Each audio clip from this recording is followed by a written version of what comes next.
Okay, so the Asian History Third Quarter Project, and this one is really interesting, and I hope you really do this and participate in here.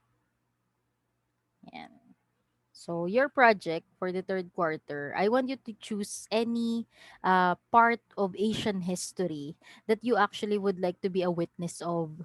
So put in your mind a scene in Asian history that you are very curious or you would want to witness in your plain eyes. Kasi imagine this project as like a travel back in time type of project that imagine that I give you the power to actually go back in time and relive that part of history. So what will happen? Yes, Bettina, you have question? Any event po ba talaga? Yes, any event in Asian history. Even you go back pa prehistoric time. Mga tipong the people are starting to learn how to create fire even as old as that, or up until let's say the assassination of Mahatma Gandhi, Indira Gandhi, and other people that we discuss. If you're planning to go futuristic I mean not really futuristic. I mean like the topics that we're not yet discussing. I suggest not yet kasi maybe you're not very familiar with that yet. So I hope yung lang, topics that we already discussed. Okay, so what will happen in there? You will choose a scene. All you have to do is actually type it in Google. That certain scene that you're very enticed with, just type it in Google and then there will be images that will be shown. Either a scene in a movie or somehow a painting. That will do. Just edit your picture in there. Kasi what will happen, edit your picture on that said historical event. Yan, to give the illusion that you were actually able to visit that said timeline or that said time.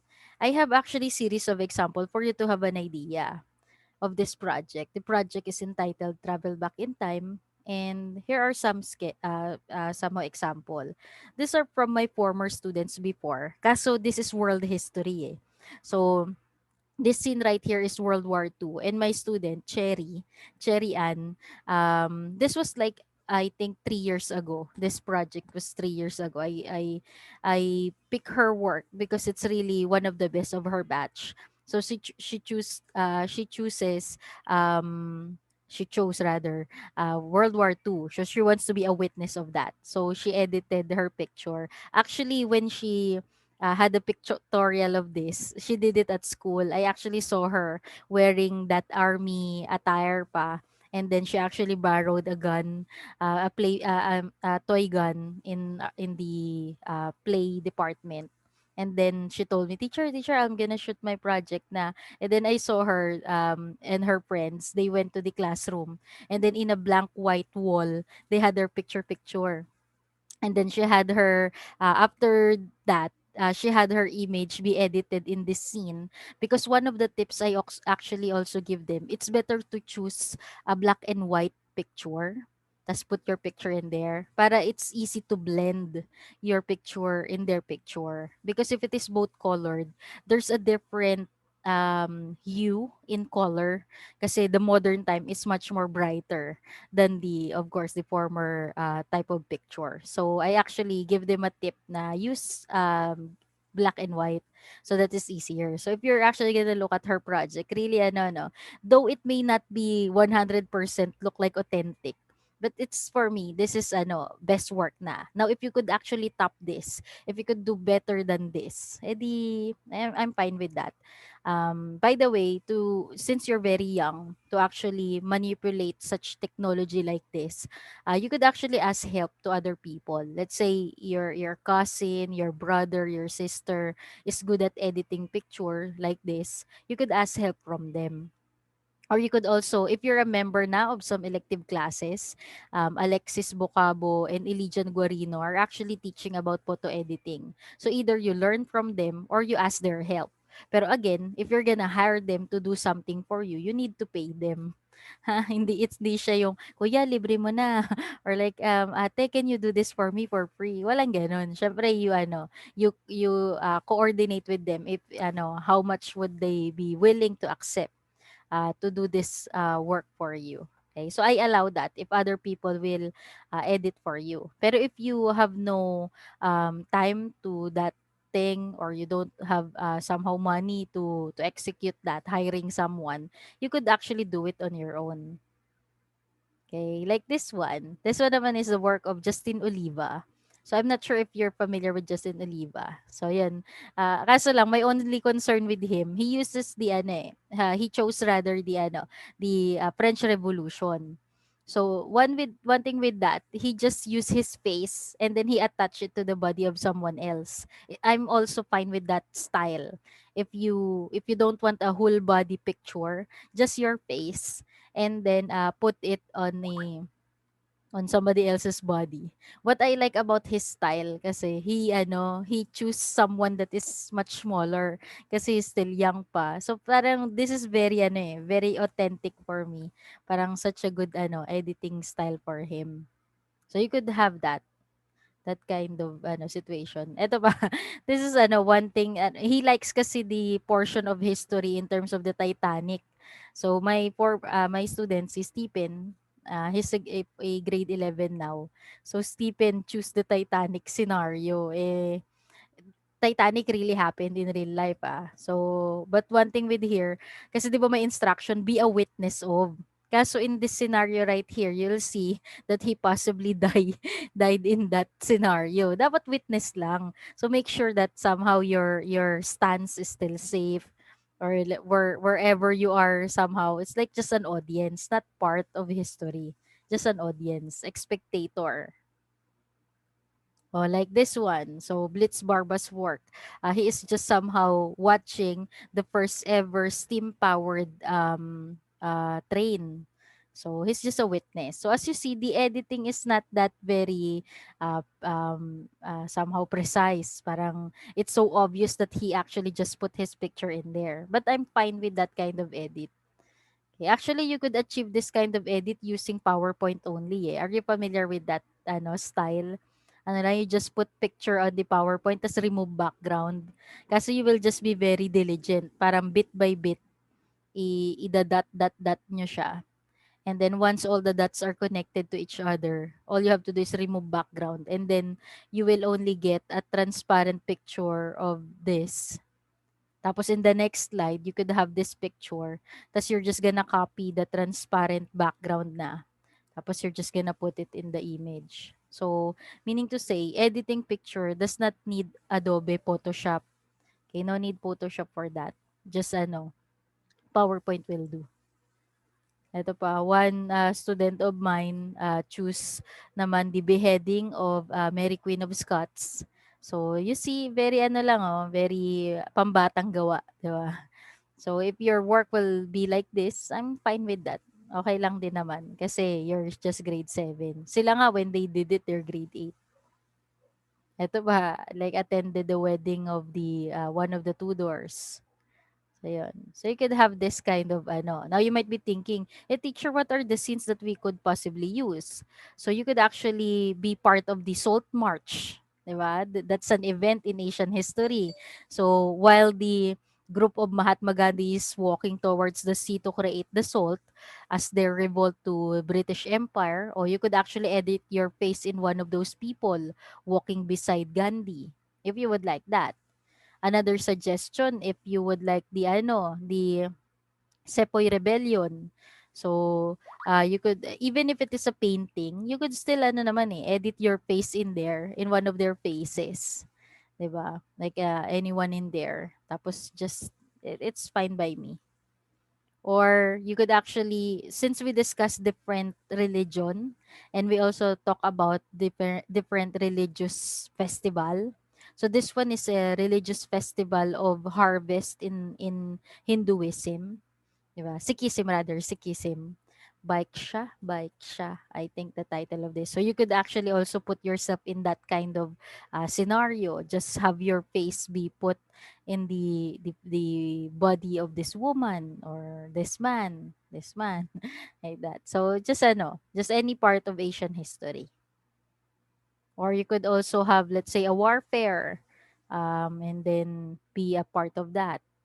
You could search for a movie and then screenshot lang a certain scene in there, especially if you think that scene is related to Asian history. So if I were you, if you're really confused, you could chat me and ask, teacher, is this scene okay? Para I can approve before you edit. Diba? Kasi we don't want to happen that you already have it edited and then you submitted it and then that's the time I will tell you pa, ay naku, that's not Asian history. Oh, you're not following instruction. So it's best you consult first. Diba? Yan. Or in this, like the Genghis Khan, when he actually conquered most of Asia. So you could use that scenario. This screenshot was actually taken from a documentary, somehow a docudrama entitled Mankind, The Story of All of Us. So in Mankind, they discuss different portions of history.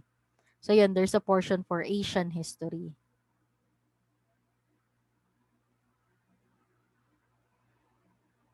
Ah,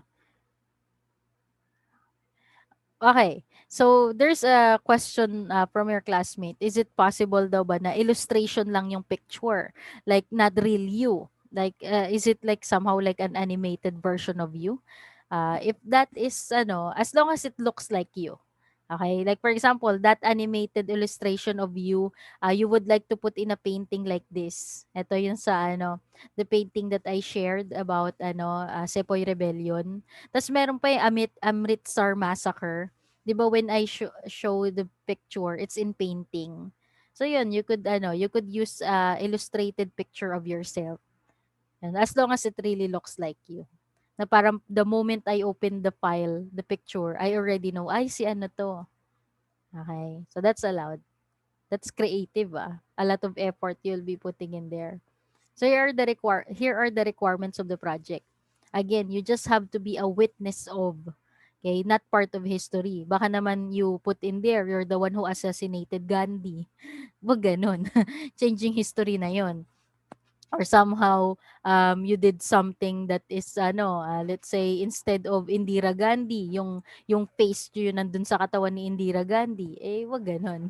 Okay, that's not being a witness. You're being a part of history already. Not allowed.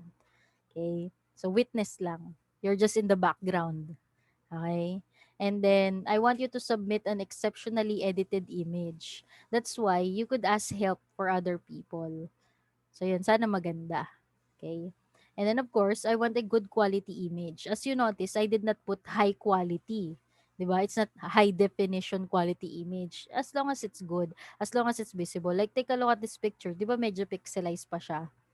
So okay lang 'yan. I'll accept that. And then I want you to send your work in the third quarter project portion. So for sure, what time is it na ba?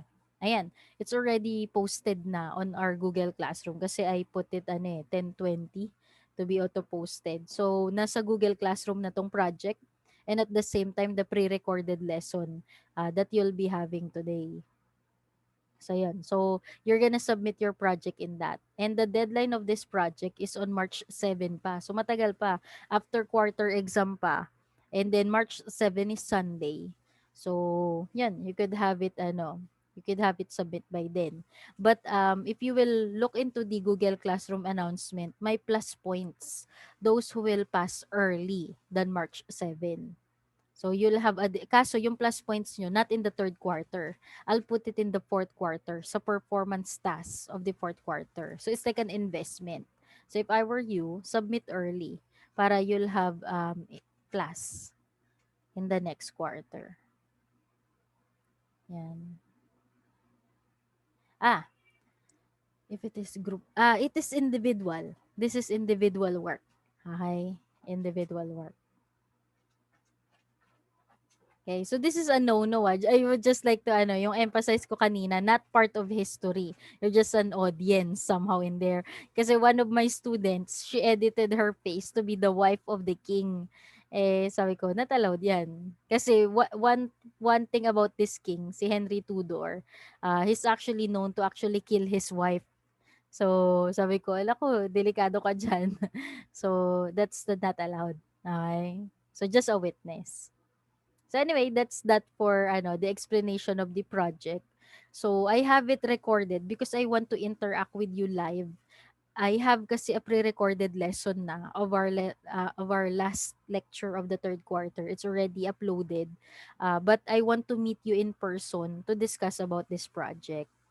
So, if you have any question, we'll entertain that now. The posted video, either you watch it now or you watch it tomorrow. Kasi tomorrow, all you have to do is just either review for the quarter exam or watch that lesson nga.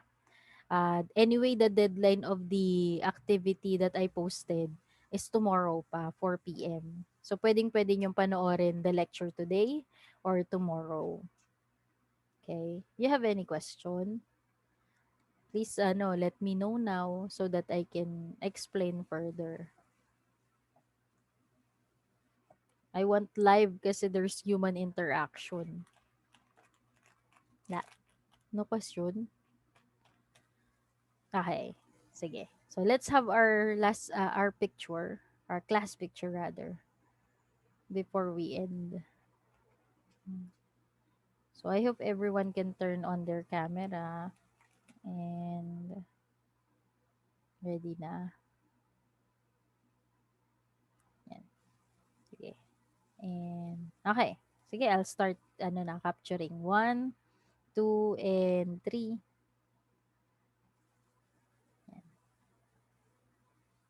So, I hope you ask question even via chat na lang. Kasi, I feel like baka you have problem with this project.